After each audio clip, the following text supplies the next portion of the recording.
And I think that just, also shows that, at Helpage we do digital literacy classes where we ask younger people to help older people to teach them how to use their smartphones.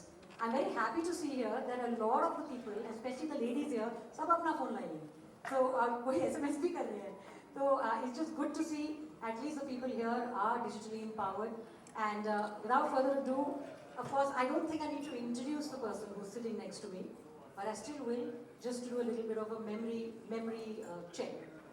So she's someone who started the journey at the age of 14 when she entered the world of cinema with Satyajit Ray's acclaimed Bengali film Babu Shonchai in 1959. Since then, there has been no looking back.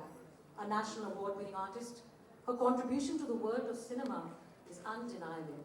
She continues to bring so many roles, stories, and characters to life through iconic and unforgettable performances in films such as Devi, Aradhana, Amar Prem, Daag, Kashmir Ki Kali, Mausam, Chupke Chupke. I mean, I could go breathless if I start listing out all the films, till her most recent release, Gulmohar, which has received much acclaim. While she essays these varied roles on the silver screen, she also juggles multiple roles in real life. One of which is to come forward and support and give voice to causes which are close to her heart. Over the last decade, she has helped spread awareness on various issues, whether it be HIV, children, cancer support. Today she's here with us to support the cause of older women and bring their issues and narratives to light. To address the unspoken invisibility of women who are a part of our everyday lives, but whose contributions often go unnoticed and their needs unaddressed. Well, we hope that today's discussion at least pulls back this curtain of invisibility as we as a society sit and take notice of these silent warriors, workers, and see them beyond their traditional family roles. Please give a round of applause to the gracious, gorgeous, and amazing talented Sharmila Kapoor. Someone who has lived life in her own terms and continues to do so. I'm going to request her for an enlightening conversation to share experiences and learnings in life. Thank you, Sonali. Thank you so much for inviting me here. I came a little late and I just heard the last three panelists and they were so good. And I especially resonated with Professor Pinky Mathur. And I totally agree with her. But I think we need to take the men with us. I don't think we can fight it solo, nor should we. I don't believe in that. Men should be our partner, and we should appeal to their better self. And I think together, it will be possible. So actually, this is a cause that I firmly believe in, and that's why I'm here.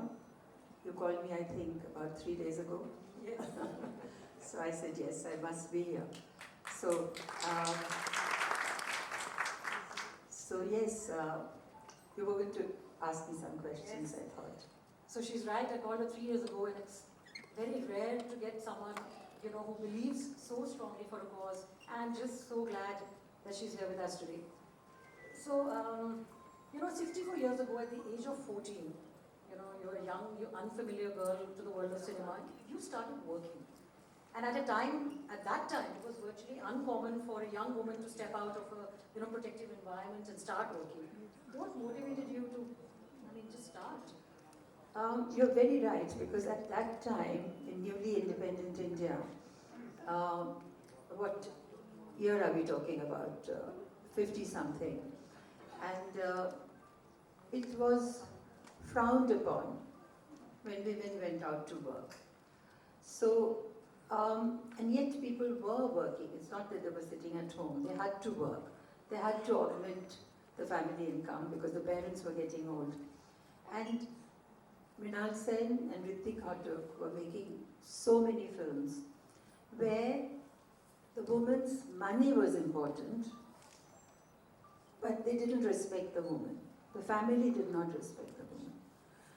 She didn't get married in Venkataka Tara, she dies of TB. In Agdin Pratidin, in Mrinal Sen, how the woman is frowned upon because sometimes she's working late, she's coming late, etc., etc. So we've taken that many years later, we are in a different place, things are arguably better, but as things change, much remains the same. So there is lots to be done, and I think film is an influencer, but also these forums and these conversations, I think we need to talk to each other a lot more. The women must talk to other women. The silence must be broken, and we must share, like Pinky shared and said things about her husband, saying that she's meant to look after the gas leak, etc. But I'm sure she feels comfortable talking like that. So that's, I think the husband helps her there. so I think it's a very, like there's a film called Port. I don't know how many of you have seen it. It's a Marathi film. Now this lady is a lawyer. She goes to work every day and she's very good at her work. And then after that, she goes to the creche to pick up her son. And then she comes home. And then she's in the kitchen. But while she's cooking, she's on the phone. She's giving advice to her other women friends or whatever else. She's doing that. And then we see her coming to the sitting room where the son is sitting on a chair. The son is lying on the bed in a very relaxed fashion, about, I would say, 14, 15-year-old. And then there is the husband sitting on a chair. The girl is on the floor, they're all watching TV. And she serves everybody some appetizer. And then while going, she just fleetingly looks at the TV. And she would also like to watch perhaps, but she doesn't. And she goes to the kitchen and she's cooking. And then she feeds them. Then after, when everybody's asleep, she preps for the next day. She's doing her work. So she's an empowered person. Obviously she's literate, she's educated, she's working, she's bringing in home money. But she accepts that position. And as Pinky said earlier, if I may call her Pinky, I think I'm much older than her. So, you know, these things just don't manifest themselves. You know, these invisible women do not become invisible. So as she said, that we have to go back to the beginning. When a child is born, it's naked. It doesn't have anything. Then the social induction starts. And then a woman has to behave like a woman and a man has to behave like a man. Women are pretty, the man is strong. Man is brave. So all these epitaph starts, notion starts. And then women are not meant to talk too loudly because that's unfeminine. You are not supposed to dress in a particular way because that's not feminine. So all those things, so you have to take that into consideration. And when you say invisible, do we think ourselves as invisible? If we do not say that we are visible, why should anybody else say so? So we have to make our presence felt. So I was fortunate, as you said, why was I allowed to work in at the age of 14 in a film?